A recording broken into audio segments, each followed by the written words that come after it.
thank you, And Alex. I'm Leo Pavolotsky. I live in Palo Alto since '91, and in this association for what since 2007. I got involved because I'm on the board. So we thought we might just you know, if one of the cell towers were supposed to be placed right in the window of our homes, so we needed to do something about it. Although we didn't have much hope from the beginning, because we read the laws, how they were put into the books at first, and it seems like it's lost battle, because all the rights were given to the wire companies, you know, AT&T like, and they all of a sudden they said that wireless is equivalent to the wire rights. So we started, you know, really uphill battle, and I'm grateful that we are in the place where we are in, but with this kind of situation that COVID is attacking us from all the fronts, and hopefully we're gonna overcome it. We definitely will. But Leo, do you want to somebody, just please say which you said you're part of a neighborhood association. Do you want to say which neighborhood that is? it is Villas Plazas Okay, great. homeowner association, and we are located in beautiful Barron Park. It's close to El Camino, but between Los Robles and Vista Avenue. So that's Perfect. our square where we are in, and Okay, we have quite a luxurious setting. Now you wouldn't see that much more because everybody builds up, you know. So okay, thank you for the introduction. Okay, Jim, do you want to quickly introduce yourself? You need to unmute yourself, Jim. Oh, we can't hear it. Jim. I think I'm not sure what's wrong here. Yeah, we can't It's hear the you. lower left corner of the screen, of the Zoom screen. There's a mute button. right. That's the button I had to press. Okay, well maybe as Jim finds the mute button, Annette, do you want to go? Yeah, Annette Evans Vizino, and I'm stealth on here because I have coronavirus hair. And I've been concerned all along about the cell towers. There's one that is scheduled to be put right in front of my property in Old Palo Alto. And it's just way too close to houses. Okay, great. So I don't know, Jim, if you've been able to get the mute working or not, but whenever you do, you could join in. Yeah, so there's a item on our calendar to talk about the changing or potentially changing the cell phone application processing. So this is one of the suggestions that came from the city manager, because as you guys know, we're having a very big budget shortfall, revenue shortfall in our city, and this was one of the ideas to help streamline things.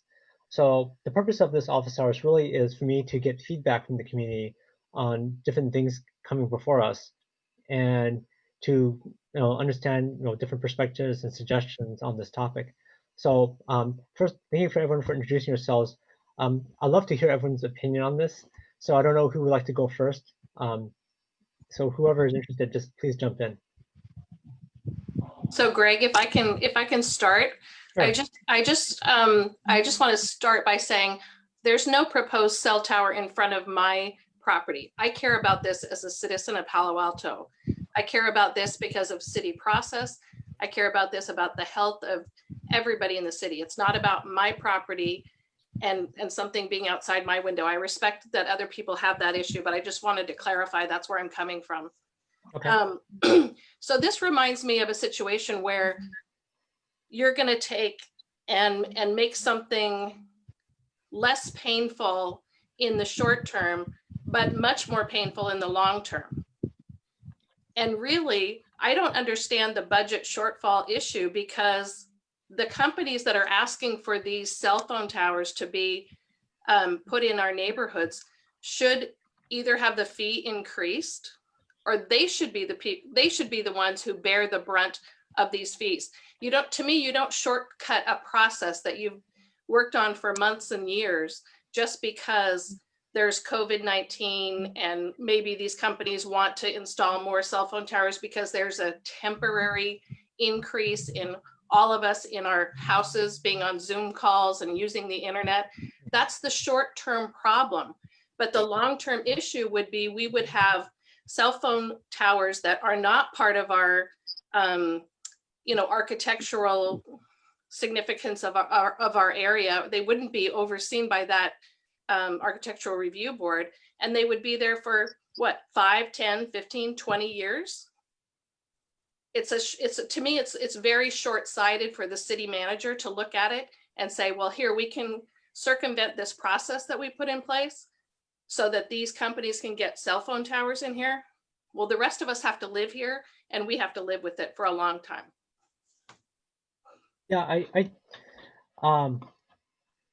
the city budget is a big issue.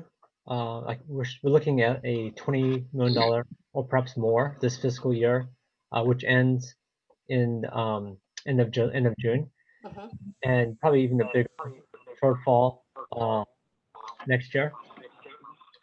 I personally think that.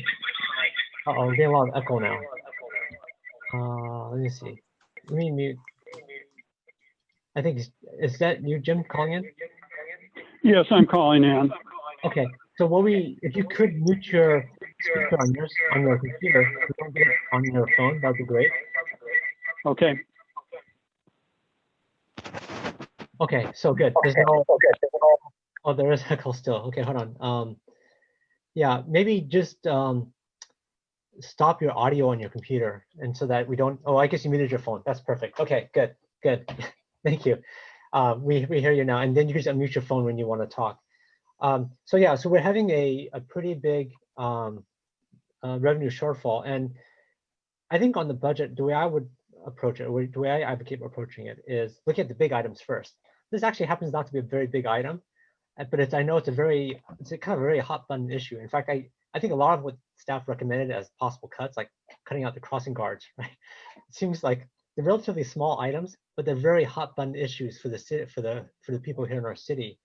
And to me, it's kind of I think the budget process should be look at the big items, right? Like really big items. Crossing guards, cell phone tower processing application, these are like mice nuts. These are like super small things, but I know a lot of people care about them, right? People care about, like, kids getting hit on the road, right? People care about that, right? And so I think rather than proposing all the hot button issues to cut, right? I think probably we should look at the big items. But the big items are things that I think are hard for staff, like pensions. Pensions is a huge one, but I think staff doesn't want to cut their pensions, right? So that's a big one. Or salaries are like, the employee compensation is like 80% plus of our city, right? Of our city budget. But some other cities are starting to do budget cuts or furloughing. But anyways, those are the big ones. The small ones are like things like this. So I understand what you're saying, Alice. So it's a very good point. Thank you. Who else wants to jump in and give some thoughts on? Okay, Anne, please. Okay, unmuted. So I thought, Alice, that was really a good point. I also don't have a potential tower being placed in front of my house that I know of, although I did see Verizon out there measuring one day. So, but I also know from meetings that I've attended that there's a possibility of a cell phone tower going in fairly close to my house. I do have a son with special needs, and I'm incredibly concerned about the health. Not just having an ugly box in front of my house. And I'm also concerned with the noise, because one of his issues is hyper acuity. So putting something loud in front of our house is going to be an enormous problem for us. And so I'm concerned from lots of different levels. And I feel like the city has put this up because it is a contentious issue, and they would love to get rid of all of us showing up at City Hall, or all the letters that we write. So I'm like you, I would like to see this just not be an issue for now. It's hard enough as an issue as a community to move forward with this. It seems to be really difficult for the residents to be heard as opposed to the cell phone companies.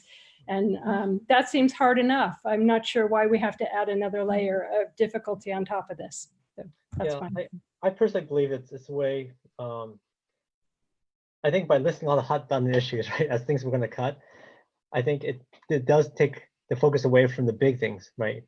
But I think in order to really get past this budget issue, we have to look at the big things, because cell phone processing application, a lot of it's covered actually already by the cell phone companies, and so it's not really a big budget item. And there are really big budget items, but this is not one of them. Right.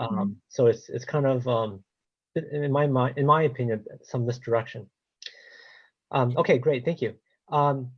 Let's see, Leo or Jim, do either one of you guys want to share your thoughts? Well, I'd say Alice is making very good points, and I really support what you, Greg, are saying, because, like old saying, why the robbers go to the bank? Because the money is there. So definitely big items are, easier to work with if you need to pull something out of it. And small items, as you said, is hot button issues, which community is caring greatly about, and neither small children or getting hit are good for anybody. Or these cell towers. I just want to express a little bit of my personal thing. It's just like I heard from some politicians of ours not too long ago that they're a small group. Why would we be caring about them? They're not representing much force or strongly enough, protesting strongly enough for us to hear them. And I just totally disagree with that, because it's like a human body. You hurt your finger, you take care of it, because you cannot live without your finger normally, right? So for politicians to say that even if it's small issue, that let's put it under the rug and not take care of it, not do appropriate thing for it, it's just mind-boggling.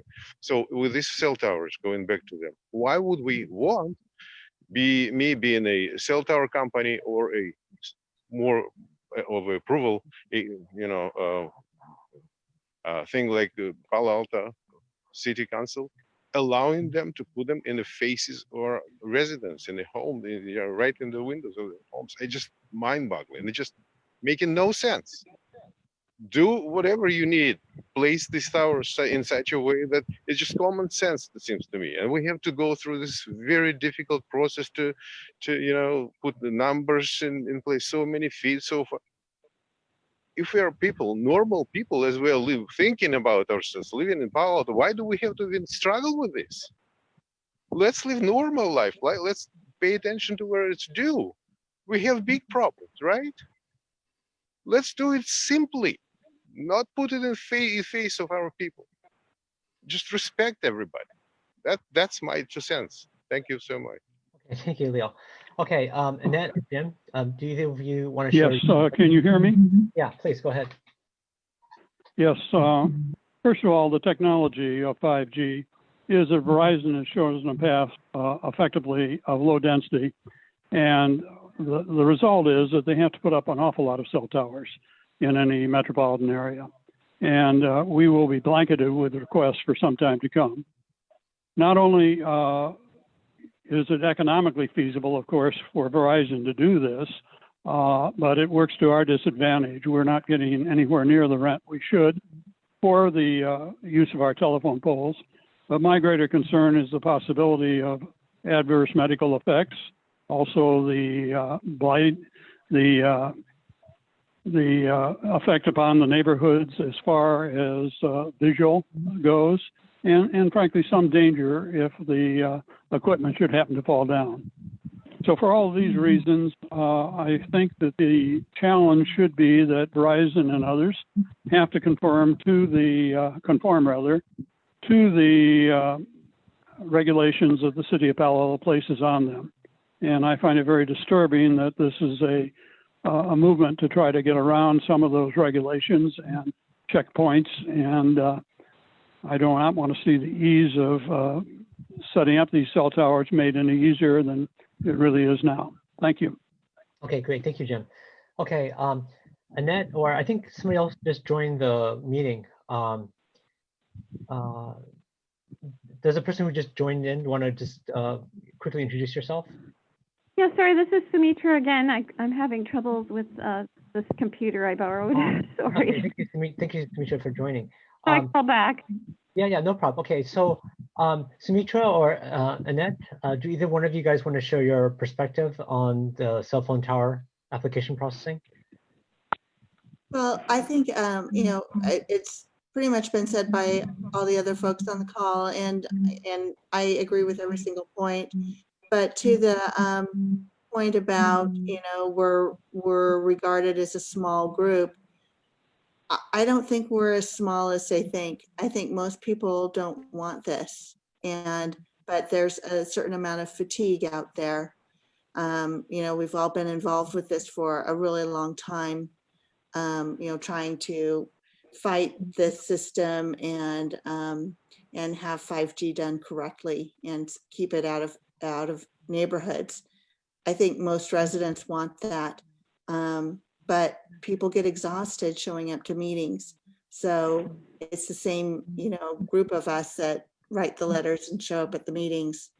And but I think it underrepresents how many people are concerned. Okay, well, thank you for joining us today. Sumitra, did you want to say a few words?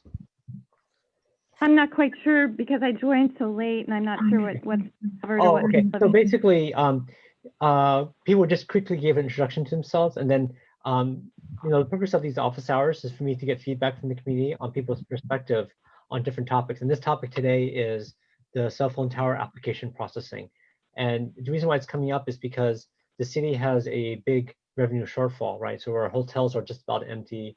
So many retail stores are shut down. So we don't have the sales tax. We don't have the transient occupancy tax revenue anymore. So our revenue is plummeted. So we're going to be losing about 20 million or so in revenue this fiscal year. That means from now till like end of June, and probably even more next fiscal year.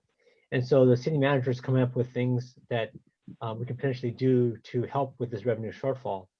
And so this is one of them. Although, in my opinion, this is, I mean, what we really should do as a city is we should look at the biggest items first, the biggest like budget expenses first, and then work our way down. And so to suggest like, I'll give one that's maybe that's not very controversial, I think, but he proposes removing crossing guards, right?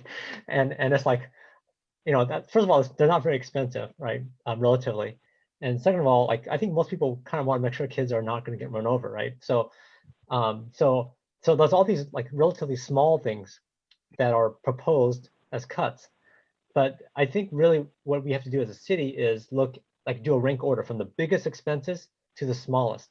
And cell phone tower application processing, I think, is a relatively small one. And also, I think a lot of it's subsidized or get full cost recovery from the cell phone companies anyway. So there's some bizarre ones. Getting a little bit of an echo here, but anyways, so that's what we're talking about. So Dimitri, I'd love to hear your perspective on this. Yeah, I think I wrote a letter to all the council people. Okay, we're getting an echo. Pretty much saying that, essentially felt that the manager was doing sort of an end around, and I guess I don't understand how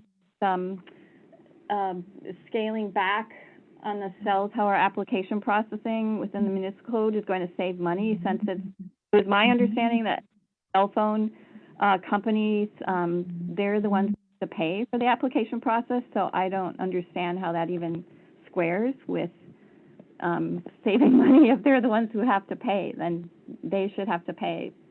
So yeah, I think this whole thing that's being requested by the manager is sort of an end around, just trying to circumvent and undermine our wireless resolution that we work so hard on, that everybody else works so hard on. Not me, I supported it, but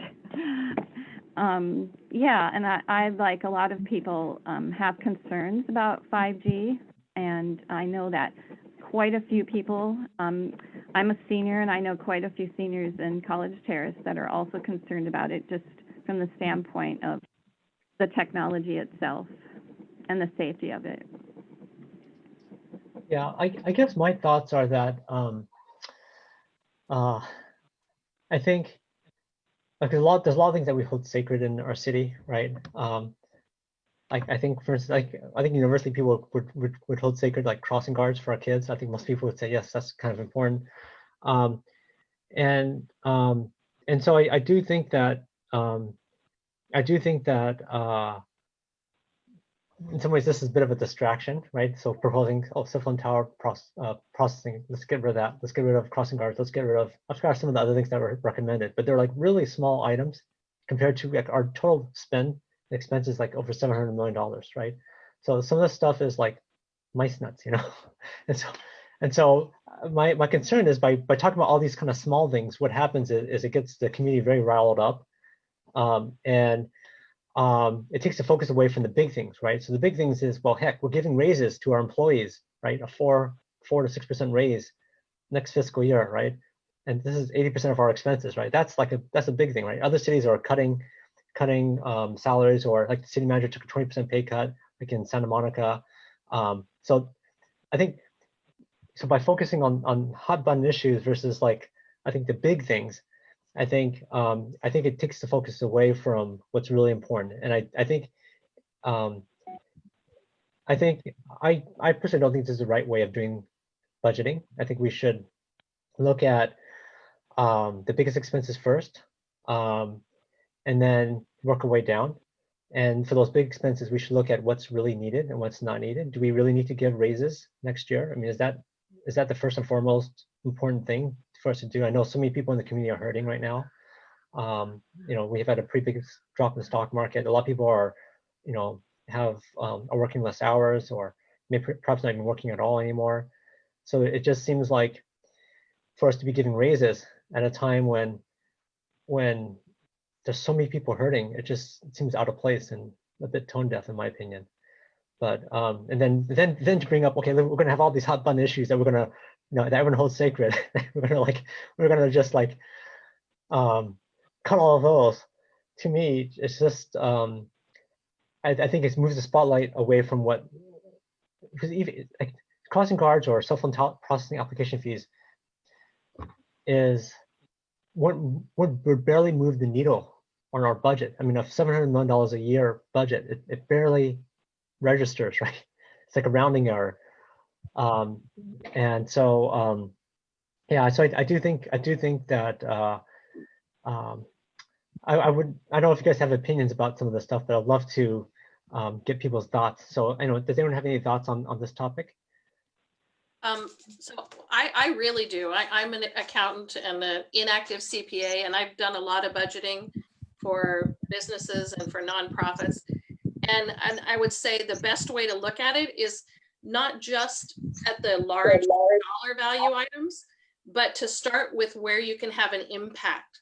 There are some large dollar items that you can't touch. Either legally you can't reduce your expenditure, or that's just what it is. So your idea of ranking is a really good idea in terms of ranking what the dollars are, but I would also caution you to see like where you can have an impact.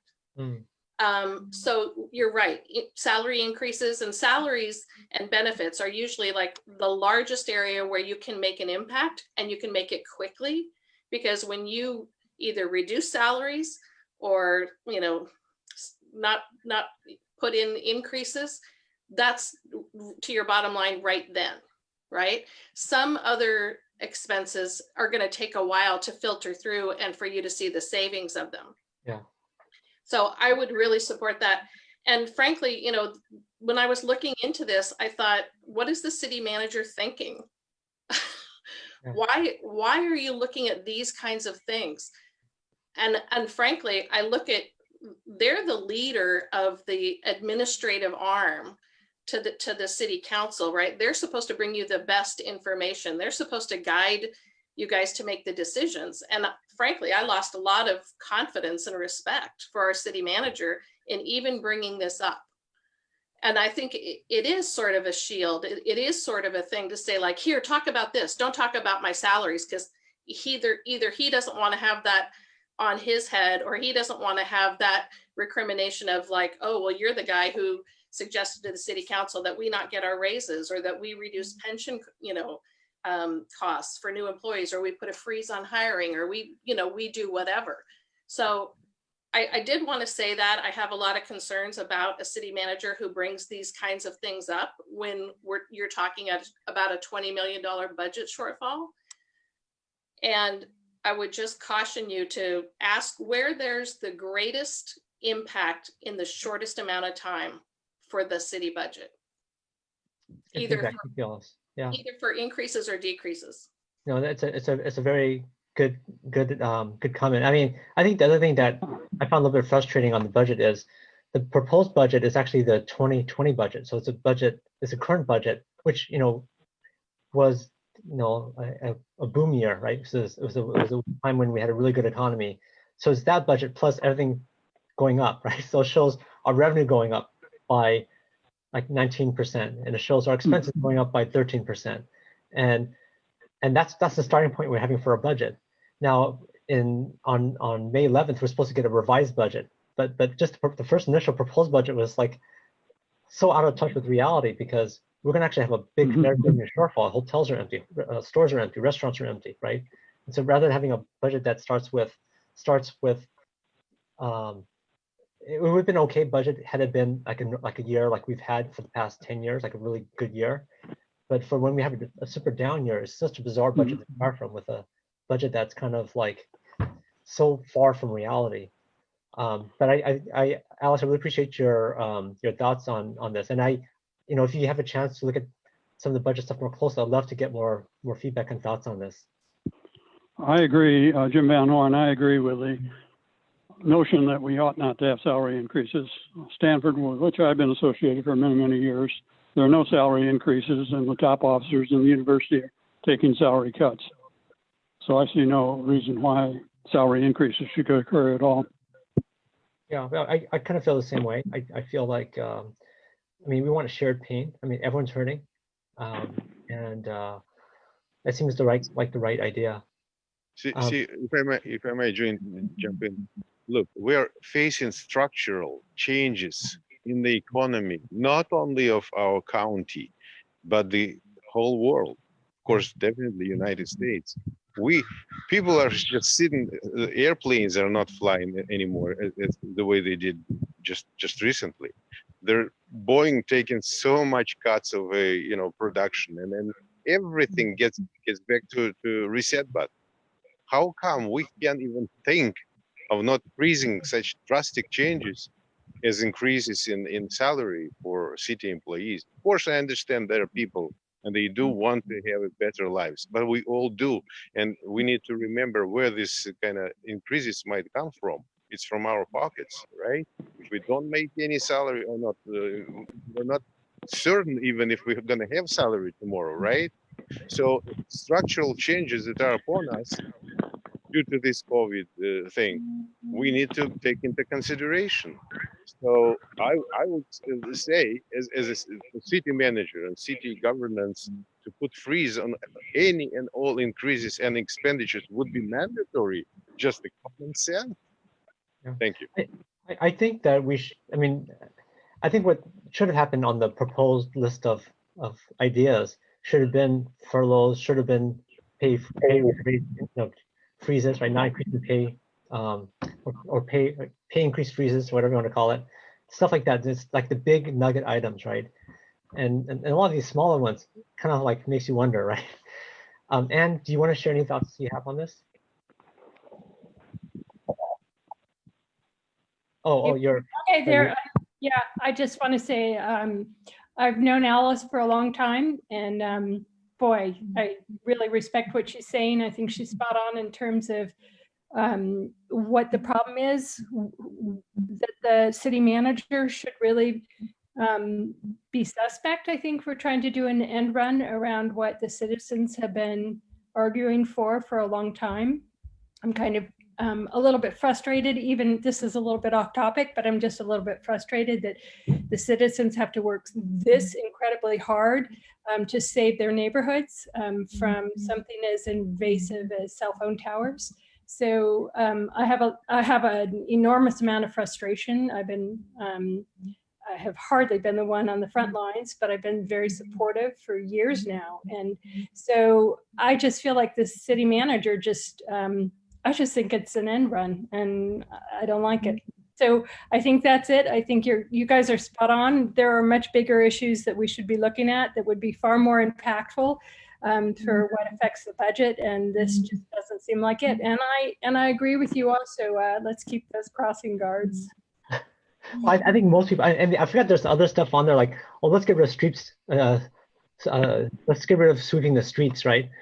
I mean, it's like, are we really going to do that? I mean, are you not going to like clean our streets anymore? I mean, so there's things like that kind of make me wonder, like, I mean, they're like essential services, right? You kind of have to do them, right? And my fear is that because people get so riled up by this issue, but not this issue, but issues like these small hot button issues that the city staff says, well, the only way we can do it is we're going to have to increase everyone's taxes and fees. But for me, my concern is like a lot of people are hurting right now. Like, you know, I know staff at some point was looking at raising utility fees. I mean, I know some people have a really hard time right now actually just paying rent or paying their mortgage.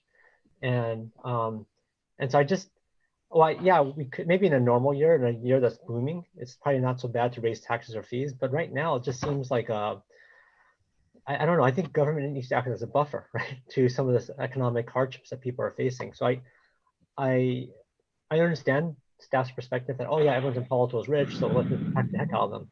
I don't think that's always true, and that's especially right now. I'm not sure that's necessarily true at all. So yeah, thank you. Yeah, thank you. I appreciate that. Annette or Sumucha, do you have either of you have feedback or thoughts on this? Mitra, I have a question. Who was the woman who was speaking about we should be looking at the greatest impact that spoke so well? Alice. Okay. Yeah, it's very helpful for those of us just on the phone if you could say your name before you say so I could have a reference. That would be good. Yeah, I agree with everything Alice was saying. That very insightful remarks and yeah, everybody else's comments as well. Okay, thank you. Annette, did you have any thoughts or feedback on this? Just that I concur. I mean, the frustration is real. It's ridiculous to do this little end run while everyone's attention is elsewhere. And yeah, it's just so important to look at the bigger line items and be careful there. I know, you know, we're struggling. I mean, it's tough to pay mortgage and everything else when you know, in our case, we're not being paid. So it's tough. Yeah. Yeah. I mean, a lot of I've been getting a lot of emails from businesses here in our city. So like I got an email from Dan Gordon. He started Gordon Biersch, and he has a restaurant downtown Palo Alto called Dan Gordon. Yep. And he basically threw in a towel. I can't make it anymore, right? And you hear from so many other people who have been hit so hard. And a lot of these people are trying to take care of the employees, and they just can't make ends meet, right? And so it's really sad to see a lot of these guys who've been in our community for ages not being able to continue. I've been trying to promote kind of a safety net to help some of these not just business but also residents. So like deferral of utility bills. I think that's also kind of important because there's a lot the city can't control, but utility bills is one of them. So the city will now defer bills and even do forbearance or forgiveness of bills for people that can't afford it. And I think we're going through extraordinary times. I think some people call this the Great Depression or the Greater Depression because we're having 30 million people who are unemployed right now. And so I do think that we need to take some of this into account, especially as the city considers. I mean, we just had a finance meeting a couple of weeks ago, and I voted against the utility rates increase. It wasn't a lot of money, but I just felt like it's not the right time to be raising rates on people. I mean, in better years, maybe, okay, it probably makes more sense. But right now, I hear so many people hurting that or not getting paid, or getting paid a lot less, and it just seems like we need to accommodate this. I just say we just lost Alexander's dog grooming, an old time.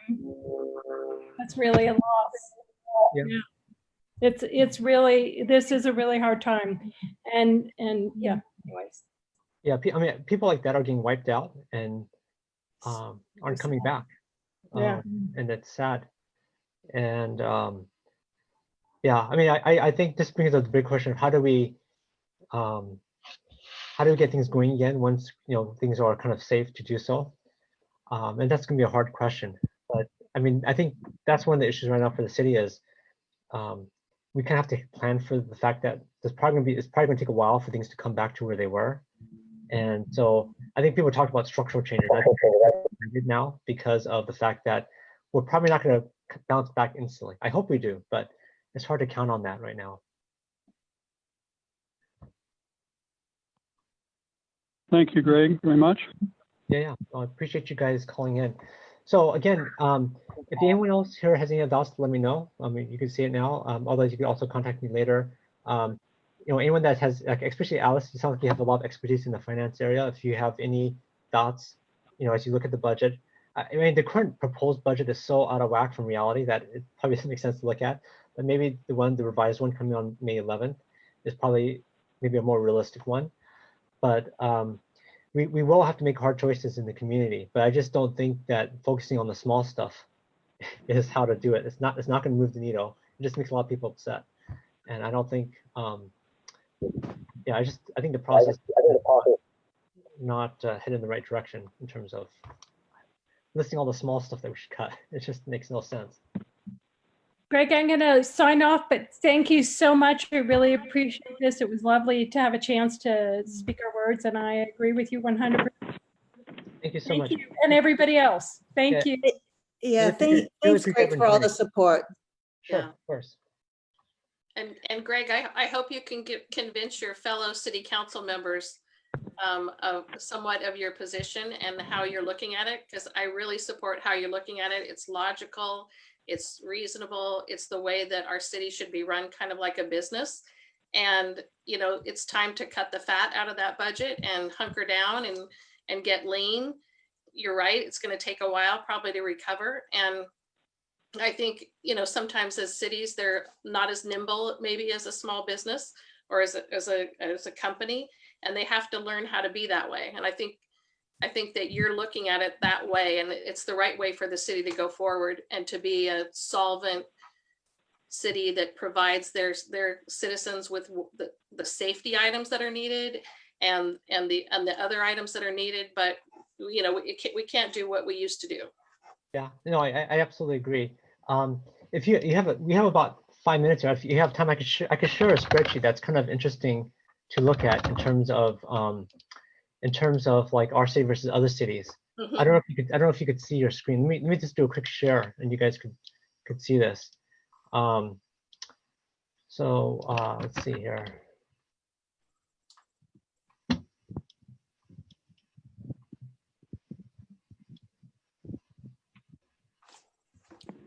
Do we need to do something to share screen, or you're going to share? Oh, no, I'm going to share right now, so okay. You guys could. Hopefully, you guys did it. Did I do it right? Yeah. Yeah, you did. Okay. So I asked my fellow council members from other cities to help me fill this in. So this is stuff from so the first line I filled in, but so the first line is like, what is our population? 65,000 people roughly. What is our general fund? We have a lot of different funds. So general fund is just one small fund out of all the money that we spend. But you'll see here we have about 1,457 employees, 1,070 full-time and 387 part-time. And then you look at some other cities, like San Mateo, which is actually a bigger city than us. And they have about 600 full-time, right? So it's about half what we have, Yeah. right? Or less than Yeah. half. Or, like Millbrae. Millbrae's a smaller city, but they have 76 employees. Yeah. Or you look at like Cupertino. Cupertino is about our size, but they have drastically less employees, right? So, I mean, of course, Is that because they don't have their own utilities company? some of it is that, right? So like we have our own utilities here. Yeah. Then some of it is we just actually have a lot more people. So, but anyway, this is just, I know you sound like a little bit more of a numbers person, but this is just, Yeah. I hadn't realized how much bigger in terms of the employees we have versus other cities. So, but anyways, it's just something to think about. Yeah, it's very interesting to think, like, if you took utilities out of that, because nobody else has their own city-run utilities. Well, San Mateo has their own wastewater. Oh, wastewater, right. Yeah. And then sort of looked at per capita, how many city employees do we have per capita? Yeah. For all the other services, which would be more comparable to each city, that would be a really interesting metric. Yeah, no, definitely. So this is kind of a work in progress, but yeah, I mean, that's something which I think is a good feedback to think about. How do we compare? That's what I'm trying to do. I'm trying to make an apples to apples comparison. Yeah. So this is kind of a work in progress right now. It's really interesting to me to, if you said it's released on May 11th, and I'm assuming we can go to the city's website and then it guides us to the current or proposed budget. Yeah, I mean, right now there's a proposed budget out there, but it proposes that we're going to have like a 20% increase in revenue, which I don't think is going to happen this year. We're not going to have 20% more than last year. I just don't think that's going to happen. I mean, I hope it happens, but I don't think it's going to happen. And then there's like a 13% increase in expenses, which also I don't think is appropriate right now either. Interesting. I'll take a look at it, and I think that would be really interesting to and see where it goes and what comes in and where it goes. I appreciate it. Okay, well, I know we're over time, but thank you so much for both of your guys and everyone else's being on the call today. I really appreciate it. Thank you for calling the call. Really appreciate your service to our city and how carefully you consider everything. Thank you. Excellent Greg, points. And before you thank sign off, very much for your expertise. And Greg, I thank you very much for what you're doing. It's just really helps us, feeling that we're in place. Thank you, appreciate it. Sorry, Sumitra, did you try to say something? yeah, I have a quick question. Are your contact phone numbers all available, and you prefer to be contacted during office hours? Because I would very much appreciate being able to call you on something. Well, absolutely, yeah. Just email me, email me, or my number is also on the web, but you can email me. That's probably the best way to schedule, and we could schedule a time to talk. Not a problem. Okay, thank you so much. Okay, thank you. And maybe I'll ask Bella to help follow up with you, so that we make sure we get you scheduled. Okay, I'd appreciate it. Thank you very much. Okay, thank you. Okay, have a good weekend, everyone. Bye-bye. Thank you. Bye-bye.